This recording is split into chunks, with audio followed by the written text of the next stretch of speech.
The hell? Who let you two in here? A sheriff's sergeant walked into Brenda's griddle house like he owned it. Every month, same routine. Collect his cash from the register, call it protection fees, and Brenda handed it over without a word. That's how Dale Hutchins ran his county. Dirty money in his pocket. But today, he stopped dead when he saw two black men sitting in a corner booth. Can we help you, officer? Yeah. Get out. I don't serve animals at people's tables. His partner gripped his fork, jaw locked, knuckles We pay pale. for our food, Sergeant. And I said move. Before I put you somewhere you belong. 12 people heard every word. Like a 12 cage. people stared at their plates. Nobody moved. But here's what that sergeant didn't know. Those two men he just called animals, they had badges too. And everything he just said was already on tape. Hold on. To understand what happens next, we need to go back 12 hours. Malcolm Owens sat in the passenger seat of a rented sedan, watching the highway signs count down the miles to Ridgedale County. No government plates, no markings. Just two black men in a Honda Accord that could have belonged to anyone. He had a leather folder open on his lap. 8 complaint reports. Same name on every single one. Sergeant Dale Hutchins. Racial profiling, illegal stops, falsified reports. All of them closed by the local department with the same 2 words. Unfounded allegation. Terrence Blake drove. Former college linebacker. Quiet. The kind of guy who listened more than he talked. He glanced at the folder. 8 complaints in 3 years. And nobody did anything? Local oversight protects their own, Malcolm said. His voice was calm, measured, the tone of a man who'd seen this before. That's why we're here. 2 weeks ago, Captain Elaine Crawford had called them into her office at the State Bureau of Professional Standards. She slid the Ridgedale file across her desk and said one sentence. I need you to see if this is real. The assignment was simple. Spend a weekend in Ridgedale County. Eat at restaurants, walk around town, exist as 2 black men in public spaces. If Hutchins was dirty, he'd show himself. Body cameras concealed, audio recording, every second documented. Malcolm adjusted the rearview mirror and checked his reflection. Habit. Years of knowing that before he opened his mouth, people would see his skin first. He wore a polo shirt, jeans, a nice watch his wife bought him for their anniversary. He looked like a man on vacation. That was the point. Terrence broke the silence. You ever get tired of this? Of what? Being the test, the bait. Malcolm was quiet for a moment. Then he said, Yeah, every time. They crossed into Ridgedale County just after sunset. One main street, a courthouse with a Confederate memorial on the lawn, a gas station flying a Blue Lives Matter flag next to the American one, a hardware store, a church with a sign that read, All Welcome, though Malcolm had learned long ago that all didn't always mean all. And at the center of it, Brenda's Griddle House. The kind of place where everyone knew everyone, where deals got made over coffee and gossip traveled faster than the Sunday paper. Saturday morning, 9:15, Malcolm and Terrence walked into the diner. A bell above the door jingled. Heads turned, just for a second, then went back to their plates. Curious glances, not hostile. Not yet. Brenda Carlisle, the owner, came over with 2 menus. 60-something, silver hair pulled back. She smiled, but it didn't reach her eyes. Sit anywhere you like. They took a corner booth, the kind with cracked red vinyl and a window view of Main Street. Malcolm could see the whole room from here. Another habit. The diner smelled like bacon grease and burnt coffee. The jukebox in the corner hummed low, some old country song Malcolm didn't recognize. Plates clattered in the kitchen. A waitress poured coffee at the counter, the ceramic mugs clinking together like church bells. They ordered. Pancakes, eggs, coffee. Normal. Easy. Terrence pulled out his phone, pretended to scroll. Really, He was checking the concealed recorder in his jacket pocket. Green light. Rolling. Malcolm sipped his coffee, watched the door. Near the register, a waitress leaned toward Brenda and whispered something. Malcolm caught the fragment. Hutchins usually comes in around 9:30. Brenda's whole body tensed. She wiped the same spot on the counter. Twice. 3 times. That told Malcolm everything. This man had weight in this town, the kind of weight that made people wipe counters that were already clean. Terrence saw it too. He set down his phone. He's coming. Malcolm nodded, didn't look up, just stirred his coffee and waited. The bell above the door jingled.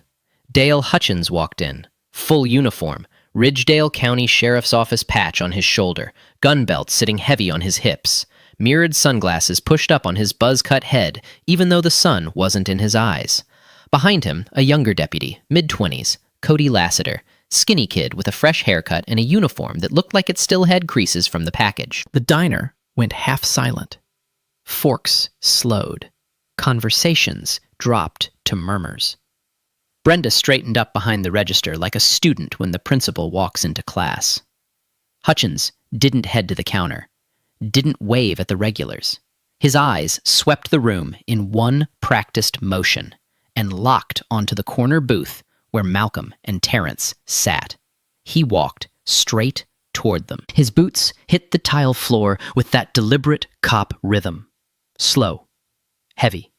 The kind of walk that says, I have all the time in the world, and you don't. He stopped at the edge of their booth.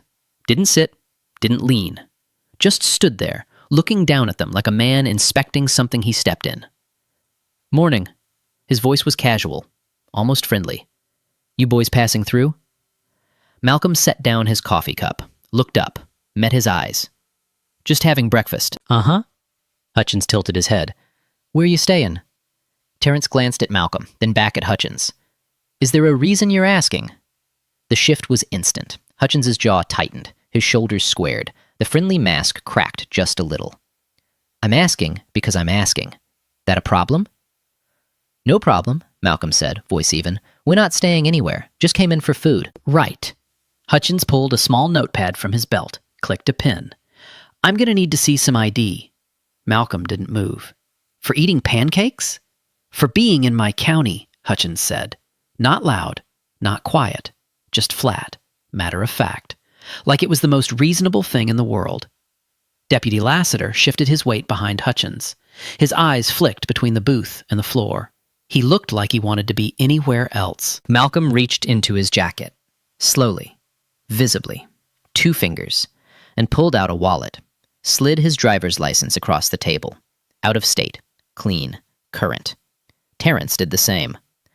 Hutchins picked up both IDs like they were evidence at a crime scene, held Malcolm's up to the light, squinted at it, turned it over, ran his thumb across the surface like he was checking for a forgery. Lassiter, he said, without looking back. Run these. The deputy stepped forward, took the IDs, and walked back toward the door where his radio was clipped to his shoulder. His voice crackled low as he called it in to dispatch. The diner stayed quiet. Every person in that room was watching now, pretending not to watch. Eyes on plates, ears wide open. Malcolm's pancakes were getting cold. He didn't touch them. Hutchins stood there, arms crossed, staring down at them like he was waiting for one of them to blink first. 30 seconds passed. 40. The dispatcher's voice came back through Lassiter's radio, tinny, distant. Malcolm couldn't make out the words, but he saw Lassiter's face. No change, no surprise. Clean return. Lassiter walked back over and handed the IDs to Hutchins. Both clear. No wants, no warrants. Hutchins didn't move. Didn't hand the IDs back. A clean return should have ended it. That's how it works. No warrants, no holds, no reason to detain. You hand back the IDs, say have a nice day, and walk away. Hutchins didn't walk away. He set the IDs on the table, but didn't push them across, left them just out of reach. Then he leaned in, not sitting, just bending down so his face was level with theirs. We've had some break-ins around here lately, he said, voice low now, just for them. 2 guys, matching Your general description. Malcolm didn't blink. What description is that? Hutchins smiled. Not a friendly smile. The kind of smile that doesn't reach the eyes. You know what description. Terrence's hand tightened around his fork. Malcolm saw it, saw the way his knuckles went pale, saw the muscle jump in his jaw. So here's what's going to happen, Hutchins said, straightening up. Louder now, loud enough for the whole diner to hear. You two are going to step outside with me for a minute so we can sort this out. Just a few questions. Shouldn't take long. Sort what out? Malcolm asked. You just ran our IDs. We're clean. That's what the computer says. I'm not so sure. Hutchins tapped the table with his knuckle, twice, sharp. Outside. Now. Nobody in that diner said a word. Brenda clutched a dish towel at the register. A mother, 2 booths over, pulled her daughter closer. An old man at the counter stared at his eggs like they held the secrets of the universe. Not one person spoke up. Malcolm reached into his pocket, slowly, always slowly, and pulled out a $20 bill. Set it on the table next to his half-eaten pancakes. Terrence did the same.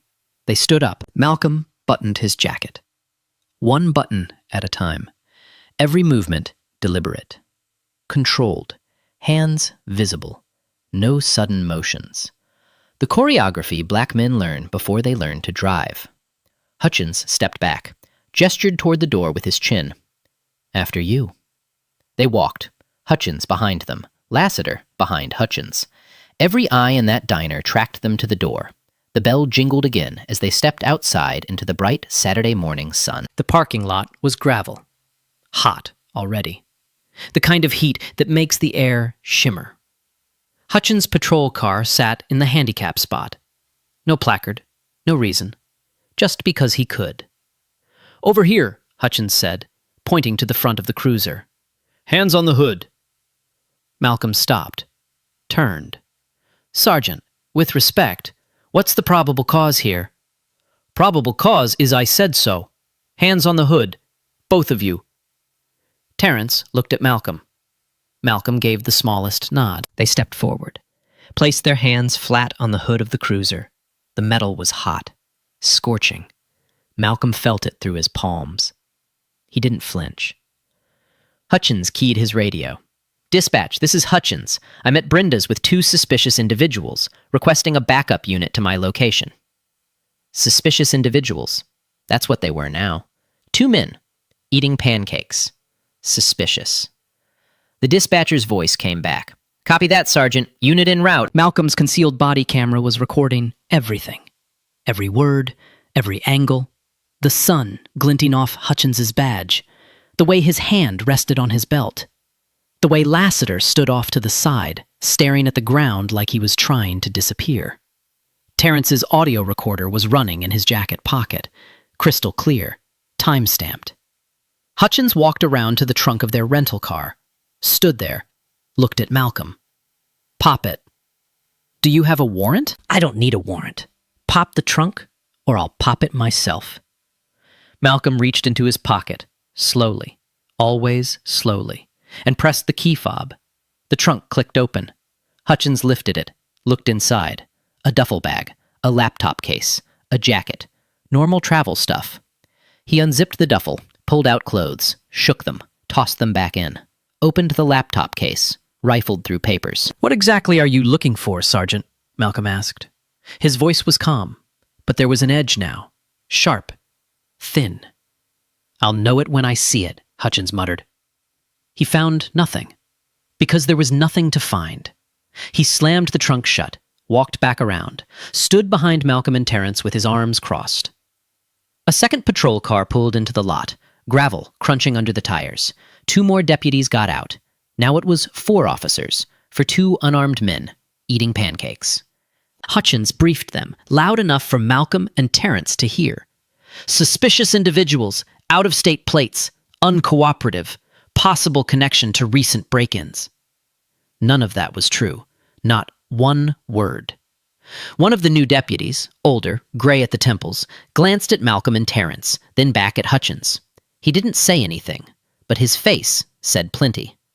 Hutchins stepped up close behind Malcolm. Too close. Malcolm could feel his breath on the back of his neck. Here's your options, Hutchins said quietly. I can hold you for 48 hours while we figure out who you really are. Or you can get in your car, leave Ridgedale County, and not come back. Your call. Malcolm turned his head, just slightly, enough to make eye contact. We're not leaving. Hutchins' eyes narrowed. What did you say? I said we're not leaving, Sergeant. We have every right to be here. The air went tight, taut, like a string pulled too hard. Hutchins's hand drifted toward his cuffs. And that's when Malcolm decided it was time. Hutchins's hand hovered over his cuffs. His fingers drummed against the leather case. Once, twice, like he was deciding whether to pull the trigger on something that couldn't be undone. Turn around, he said. Both of you.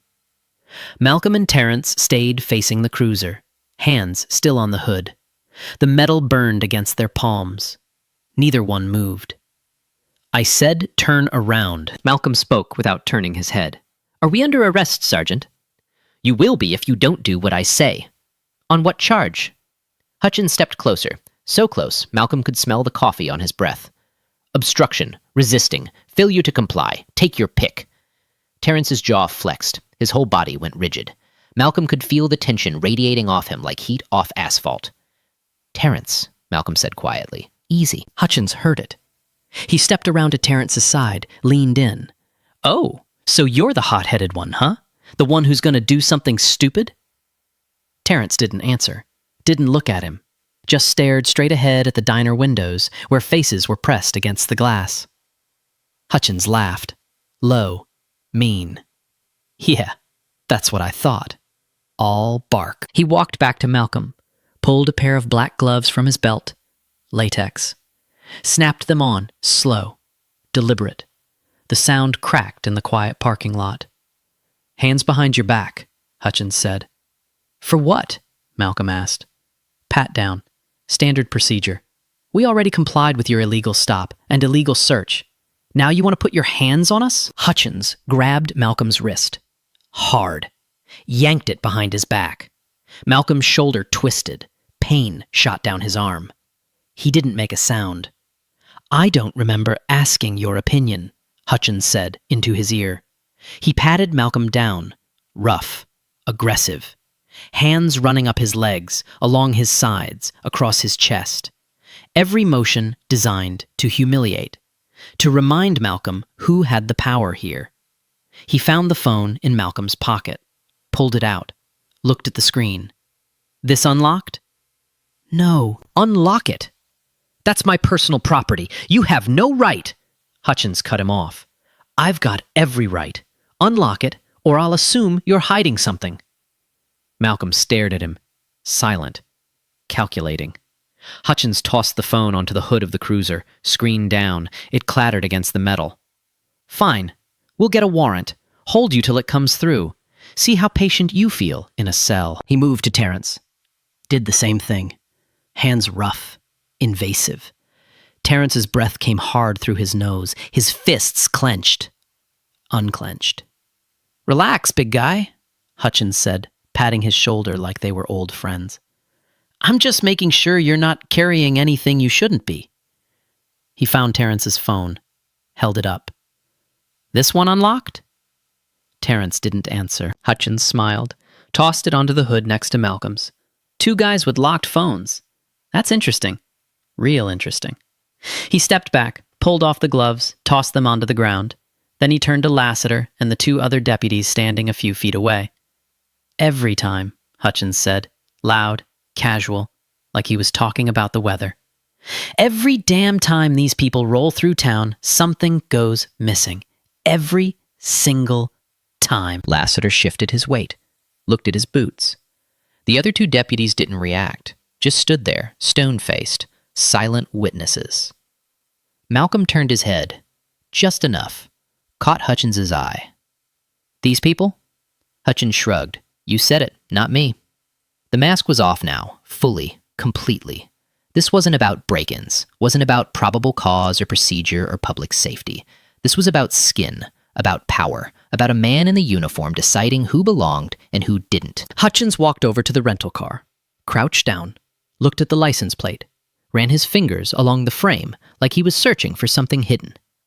"Where'd you say you were from?" he called over his shoulder. "We didn't," Malcolm said. Hutchins stood up, walked back over, hands on his hips. "See, that's your problem. You got an attitude. You think you're smart. I've dealt with guys like you before. You come into small towns thinking you own the place, thinking nobody's going to check you." He leaned in close. Close enough that Malcolm could see the sweat beading on his forehead. Close enough to smell the stale cigarette smoke on his uniform. "But this is my town," Hutchins said. "My county.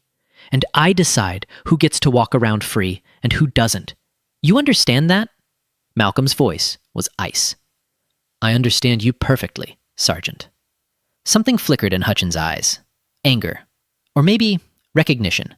Like some part of him knew he'd just crossed a line he couldn't uncross. But he didn't back down. He turned to the other deputies. "Run a full background check, both of them.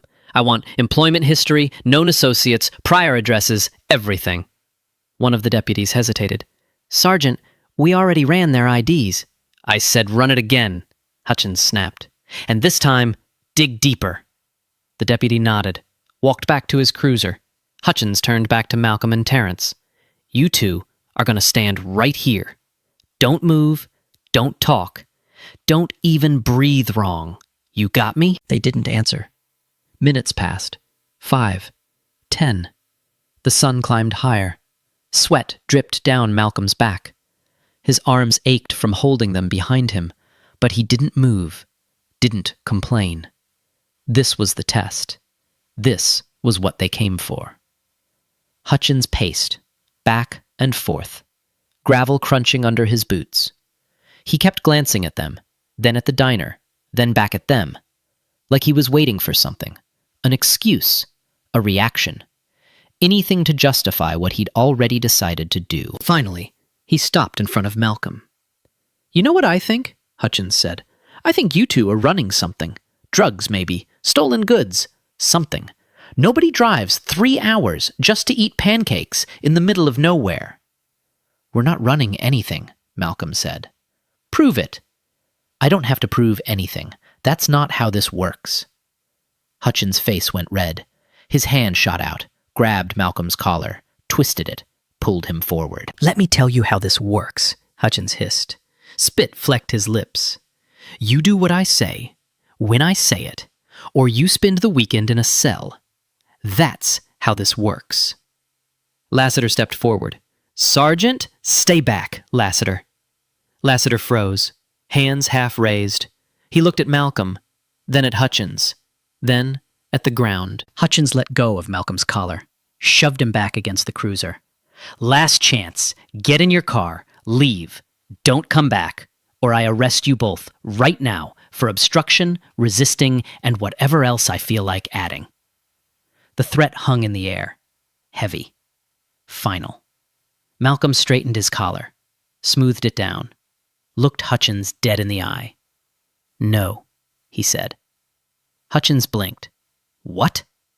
"I said no. We're not leaving." Terrence turned his head, looked at Malcolm, a question in his eyes. Malcolm nodded. Hutchins's face twisted. Rage. Disbelief. "You just made the biggest mistake of your life."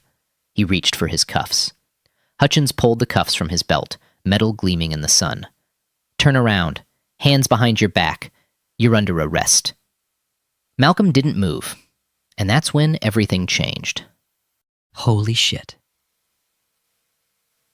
Imagine that's you, standing there. 4 cops surrounding you. Your only crime was ordering breakfast. And this man just grabbed you by the throat in front of everyone. Now picture yourself saying no to him. That's guts. Hutchins reached for Malcolm's arm. The cuffs dangled from his other hand. "I said turn around!" Malcolm reached into his jacket. Hutchins froze. His hand shot to his holster. "Don't!" "Easy," Malcolm said. His voice was calm, steady. His hand moved slowly, deliberately. 2 fingers, nothing else. He pulled out a black leather wallet, flipped it open.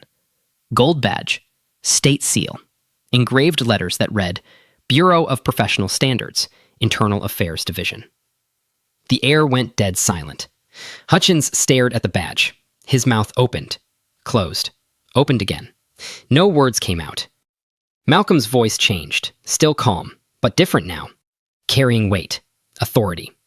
The kind that doesn't need to be loud. Sergeant Dale Hutchins, badge number 4412. My name is Malcolm Owens, senior investigator with the State Bureau of Professional Standards. This is my partner, Investigator Terrence Blake. Terrence pulled his credentials from his jacket. Same badge, same gold, same seal. He held them up so Hutchins could see clearly. Then, Terrence reached into his hoodie pocket, pulled out a small black recording device, held it up. The red light blinked. On. Recording. Had been, this whole time. Every word, Sergeant, Terrence said quietly, from the moment you walked into that diner. The color drained from Hutchins's face, literally drained, like someone pulled a plug. His skin went from red to white in the span of 2 seconds. His hand fell away from his holster. The cuffs slipped from his fingers, clattered onto the gravel. He took a step backward. The first time in this entire encounter, he'd yielded ground. Now wait, his voice cracked. Wait a minute, I was just... Malcolm cut him off. Clean. Sharp. You were just conducting an illegal stop, an illegal search, an illegal seizure of personal property, issuing threats of unlawful detention, and making racially discriminatory statements in the presence of multiple witnesses. He stepped forward. Hutchins stepped back. All recorded, Malcolm continued. All time-stamped. All admissible in court. Hutchins' hands came up. Palms out. Like he was trying to stop a freight train. Look, I was following procedure. What procedure? Malcolm's voice was ice now. Show me the procedure that says you can order 2 law-abiding citizens out of a restaurant based on the color of their skin. Hutchins' mouth worked. No sound. Show me the procedure, Malcolm said again, that says you can search a vehicle with no warrant, no probable cause, and no consent. Nothing. Show me the procedure that says you can grab a man by his collar and threaten him with arrest for the crime of eating pancakes.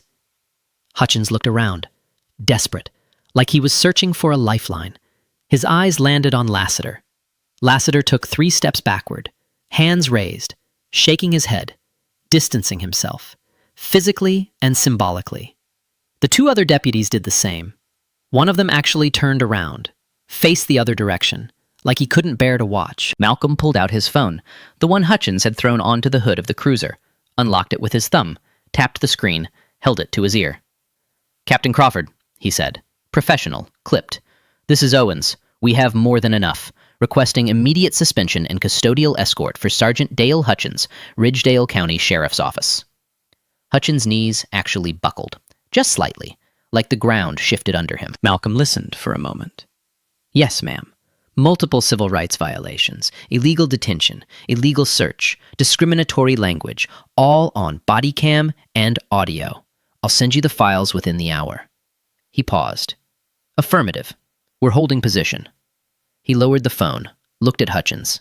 State units are en route. ETA 30 minutes. Hutchins's face went through about 6 different expressions in 3 seconds. Shock, denial, anger, fear, desperation. Then back to fear. This is a mistake, he stammered. I treat everyone the same. Everyone. You can ask anyone in this town. We did ask, Terrence said. He pulled a small notepad from his pocket, flipped it open. 8 formal complaints filed against you in the last 3 years, all alleging racial profiling, excessive force, and abuse of authority, all closed by your department without investigation. Hutchins shook his head. Those were false. Every one of them. People lying to get out of tickets. We interviewed all 8 complainants last week, Malcolm said.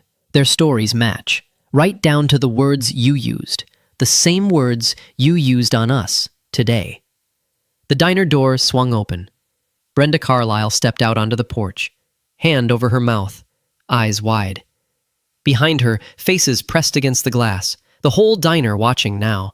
No pretense, no looking away. One of the old men at the counter, the one who'd been staring at his eggs, stood up, walked to the window, put his hand on the glass.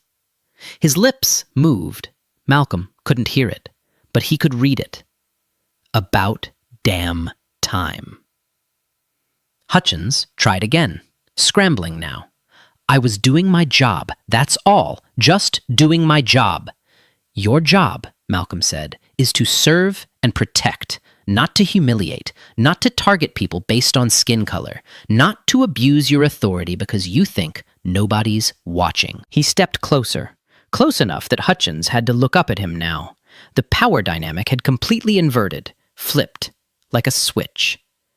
But we were watching, Sergeant. We've been watching you for 3 years, and now everyone else is about to watch too.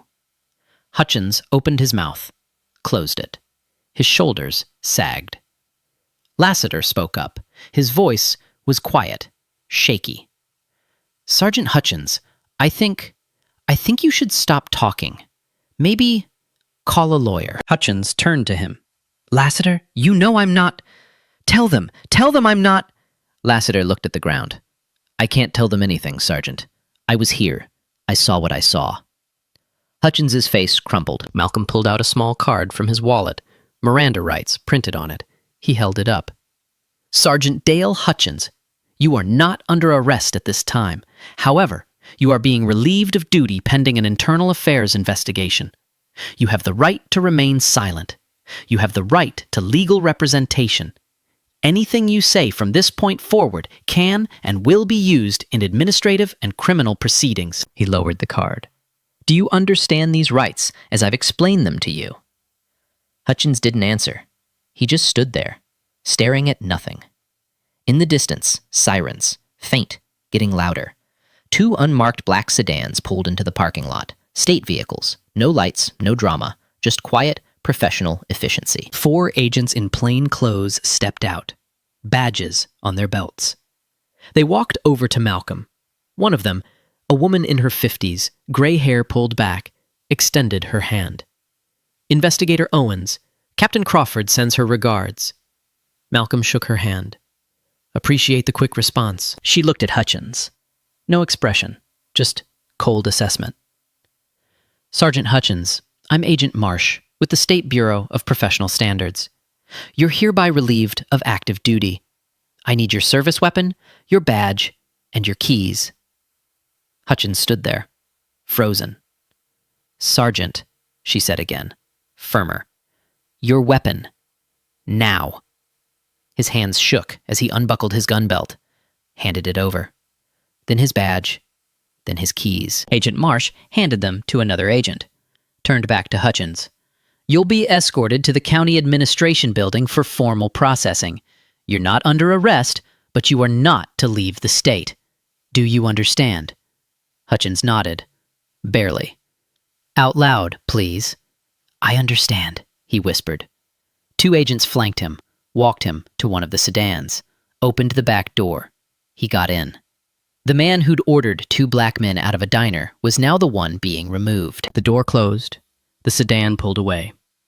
And just like that, it was over. The gravel crunched under the tires as the sedan disappeared down Main Street. The sound faded, then silence. Malcolm stood in the parking lot, Terrence beside him. 4 deputies still standing there like statues. Nobody knew what to do next. Agent Marsh turned to Malcolm. We'll need your body cam footage and audio files, full statements. I'm assuming you documented everything? Malcolm nodded. Every second, from the moment he walked into that diner. Good. She glanced at the remaining deputies. Her eyes landed on Lassiter. Deputy, you were present for the entire encounter? Lassiter swallowed hard. Yes, ma'am. And you witnessed Sergeant Hutchins conduct an illegal stop, an illegal search, and make discriminatory statements. Lassiter looked at his boots, then at Malcolm, then back at Agent Marsh. Yes, ma'am. I did. And you said nothing. No, ma'am. I didn't. Agent Marsh's expression didn't change. That'll be in our report. You'll receive a formal interview request within 48 hours. I'd suggest you think very carefully about what you want to say." Lassiter nodded. His face had gone pale. Malcolm stepped forward, looked at Lassiter directly. "Deputy, you were present for every violation. You watched. You said nothing. That's complicity." Lassiter's hands trembled. "I know." "But," Malcolm continued, "you also didn't actively participate. You didn't touch us, didn't echo his statements, didn't pile on." Lassiter looked up. Something like hope flickered in his eyes. "So here's what you need to understand," Malcolm said. His voice was firm, but not cruel. "You're going to have a choice in the coming weeks. You can cooperate with this investigation, tell the truth, help us understand how deep this goes. Or you can try to protect him and go down with him." He let that sink in. "I'd think very carefully about which path you choose." Lassiter nodded slowly. "Yes, sir." Malcolm turned away, walked toward the diner. Brenda Carlyle was still standing on the porch. Her hands were shaking. The dish towel she'd been holding earlier was twisted into a knot. Malcolm stopped at the bottom of the steps, looked up at her. "Ma'am," he said gently, "I'm going to need to ask you some questions about what you witnessed today, and about anything else you might have seen over the years." Brenda's eyes filled with tears. "I've watched him do this for so long. To families, to kids just passing through, to anyone who didn't look like they belonged here." Her voice cracked. "I should have said something. I should have done something. But I was scared. He collects money from me every month, says it's for protection, but really it's just extortion. And I paid because I didn't want trouble. I didn't want him coming after my business." Malcolm's expression softened. "You can help now. We'll need your statement, everything you remember, everything you saw." "Anything," Brenda said. "I'll tell you anything you need to know." "Thank you." She wiped her eyes with the towel. "Can I ask you something?" "Of course." "Why didn't you tell him right away? When he first came over to your table? Why wait?" Malcolm was quiet for a moment. Then he said, "Because we needed to see what he'd do when he thought nobody was watching, when he thought he had all the power and we had none." He looked back at the parking lot, at the spot where Hutchins had stood. We needed him to show us exactly who he was. Brenda nodded. Understood. Inside the diner, the patrons were starting to move again. Conversations picked back up, low at first, then louder. The shock was wearing off, reality setting in. The old man who'd been at the counter walked outside, stopped in front of Malcolm, extended his hand. "Thank you," he said simply. Malcolm shook his hand. "You're welcome. I've lived in this town 40 years. Watched that man terrorize people for the last decade. Nobody did anything. Nobody could." The old man's grip tightened. "I'm glad you did." He let go, walked back inside. Terrence came up beside Malcolm. "Captain Crawford wants us back at headquarters by this afternoon. Full debrief." Malcolm nodded, looked at the diner, at the patrol cars still parked in the lot, at the faces in the windows.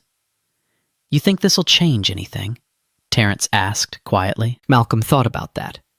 About 8 complaints buried in files. About 3 years of silence. About 12 people who watched and said nothing until it was already over. "Maybe," he said finally, "but only if people decide they're tired of looking away." They walked back to their rental car. The hood was still warm from where their hands had been pressed against it. Malcolm opened the driver's side door, paused, looked back one more time. Deputy Lassiter was still standing in the parking lot, alone now, staring at the spot where Hutchins had been. He looked lost. Malcolm got in the car, started the engine. "Think he'll cooperate?" Terrence asked. "Yeah," Malcolm said. "I think he will." They pulled out of the parking lot, drove down Main Street, past the courthouse with its Confederate memorial, past the gas station with its flags, past the hardware store and the church. Behind them, Ridgedale County looked the same as it had that morning. But something had shifted. Something had cracked. And cracks, Malcolm knew, were where the light got in. 3 weeks later, the story broke wide open. Investigative journalist Denise Traylor sat in her editing bay at the state's largest news affiliate. On her screen, body cam footage played in crystal clear, high definition. Hutchins walking into the diner. The contempt in his voice, the illegal search, the grab, the threats. Every single frame time-stamped, documented, undeniable. Her producer leaned over her shoulder.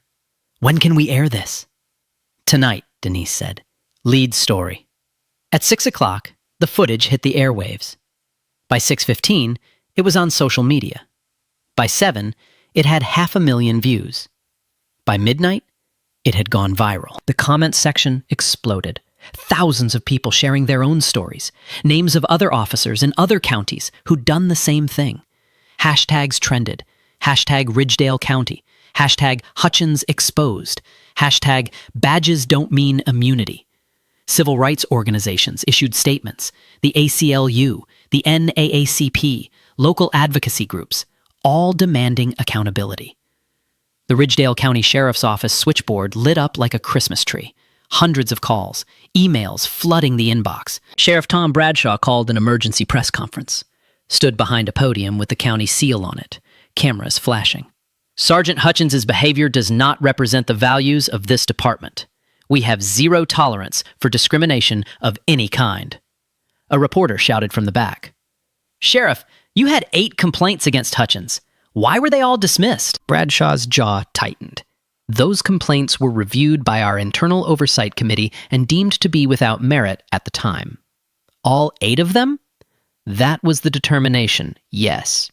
Denise Traylor stood up. "Sheriff, the body cam footage shows 4 other deputies at the scene. None of them intervened. Doesn't that suggest a systemic problem?" Bradshaw hesitated. "We're reviewing the actions of all personnel involved." When did that review start? Before or after the footage went public? The sheriff didn't answer that. 2 days later, Captain Elaine Crawford held her own press conference. Different tone entirely. "Sergeant Dale Hutchins operated with impunity for 3 years because the system designed to hold him accountable chose not to. 8 complaints were filed. 8 times, victims were dismissed." She paused. Let that land. Those 8 complainants were re-interviewed. Their accounts are consistent, detailed, corroborated by evidence. Every single complaint was valid. Every single one was ignored. She looked directly at the cameras. Sergeant Hutchins has been charged with multiple federal civil rights violations: unlawful detention, illegal search and seizure, official misconduct, falsifying police reports related to prior incidents. Her message was clear. This wasn't just about Hutchins anymore. The trial began 4 months later. Federal courthouse. Packed gallery. Hutchins sat at the defense table in a borrowed suit. No uniform. No badge. Just a man waiting for judgment. The prosecution played the body cam footage. Every juror watched. Some leaned forward. One woman in the back row wiped her eyes. Malcolm testified. Calm. Precise. The defense attorney tried to rattle him. "Investigator Owens, isn't it true you were trying to provoke my client?" Malcolm looked at the jury. "We were eating pancakes. If that's provocative, then yes." A few jurors smiled. Terrence testified next. Corroborated everything. Played segments of the audio. "I don't serve animals at people's tables.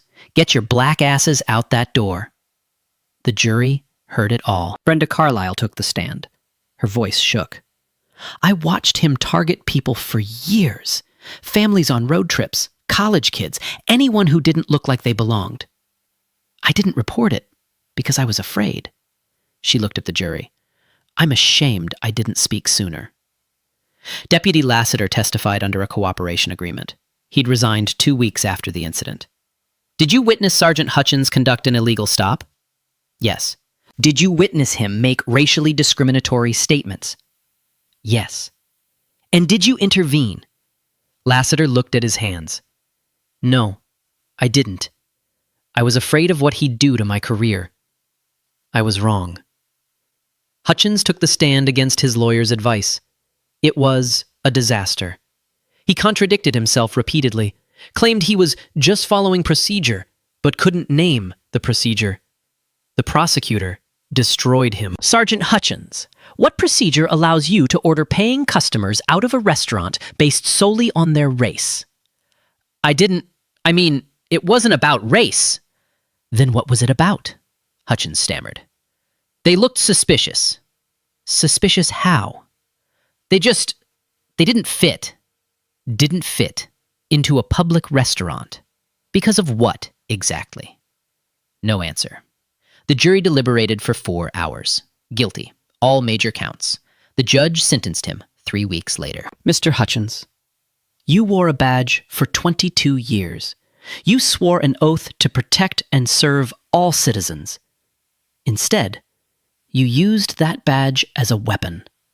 You targeted people based on skin color. You abused your authority. She looked at him over her glasses. 12 years in federal prison. Permanent disqualification from law enforcement. Forfeiture of pension. Hutchins's head dropped. And the Ridgedale County Sheriff's Office is hereby placed under a federal consent decree. Mandatory reforms. External oversight. Comprehensive retraining. Effective immediately. The gavel came down. In the gallery, Brenda Carlyle exhaled for the first time in months. Malcolm sat in the back row, Terrence beside him. They didn't celebrate, just nodded once. Justice wasn't a victory. It was a correction. Back in Ridgedale County, things were changing. Slowly, painfully, but changing. 2 additional deputies were terminated for complicity. Both faced separate charges. The county hired an independent oversight board, civilian-led, real authority. Brenda's griddle house stayed open. Business actually picked up. She hung a small wooden sign near the booth where Malcolm and Terrence had sat. It read, "Everyone belongs here." Not everyone in Ridgedale County liked the changes. Some people grumbled, said it was government overreach, but others, quietly, carefully, started to speak up about things they'd seen, things they'd ignored. The cracks were widening, and light was getting in. 6 months after the trial, Malcolm Owens sat in his new office on the 4th floor of the State Bureau of Professional Standards headquarters, deputy director. The promotion came with a corner office and a view of the Capitol building. More importantly, it came with authority. Real authority. The kind that could change systems, not just individuals. He still traveled, still investigated dirty cops. But now he also supervised 30 investigators across the state, trained new recruits, rewrote policy manuals, made sure that what happened in Ridgedale couldn't happen again, or at least couldn't happen quietly. On Saturdays, when he was on the road, he still ate breakfast at diners, always pancakes, always a corner booth. Old habits. Terrence Blake transferred to the Bureau's training division. He stood in front of classrooms full of new police academy graduates and told them the Ridgedale story, showed them the body cam footage, made them watch every uncomfortable second. Then he'd ask them one question.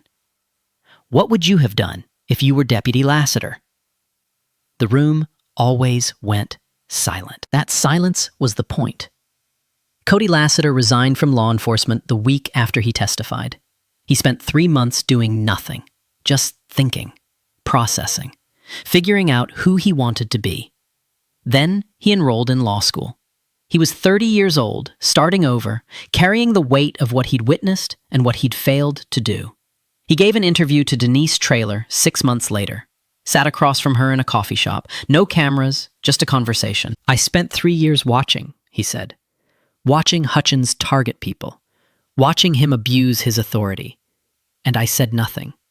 Because I was scared. Scared of losing my job. Scared of being labeled a snitch. Scared of standing alone. He stared at his coffee. But you know what's worse than being scared? Being the kind of person who watches injustice happen and chooses comfort over doing the right thing. Denise asked him what he'd say to other officers in similar positions. Lassiter looked directly at the camera. Speak up. I don't care how hard it is. I don't care how scared you are. Speak up. Because your silence isn't neutral. It's complicity. The interview went viral. Not as big as the original footage, but big enough. Some officers hated him for it, called him a traitor, said he'd violated the thin blue line. Others reached out privately, thanked him, said they wished they had his courage. Lassiter was okay with both reactions. He'd made his choice. Dale Hutchins was serving his sentence at a federal correctional facility in the southern part of the state. No early release, no reduced sentence. His appeals had been denied twice. In prison, he was just another inmate. No badge, no authority, no power over anyone. 12 years is a long time to think about a plate of pancakes. Brenda Carlisle became something unexpected. An activist. She testified before the state legislature in support of a bill mandating independent civilian oversight for all county law enforcement agencies. She stood at the podium in the state capitol, hands shaking, but her voice steady. I watched a corrupt officer operate unchecked for years because I was too afraid to speak up. I'm not afraid anymore, and neither should you be. The bill passed. By 2 votes. Brenda went back to running her diner. But now, every month, representatives from the new oversight board met there, right there in her dining room, where it all started. The booth where Malcolm and Terrence sat that morning became something of a local landmark. People asked to sit there, took pictures of the sign. Everyone belongs here. Some people thought it was too much, too performative. But Brenda didn't care. She knew what that booth represented. Not just a story, a choice. The choice to finally stop looking away. Accountability doesn't happen by accident. It happens when people decide that silence costs too much. Hutchins didn't fall because he was unlucky. He fell because Malcolm and Terrence refused to look away. Because Brenda decided shame wasn't as heavy as complicity. Because Lassiter chose truth over comfort.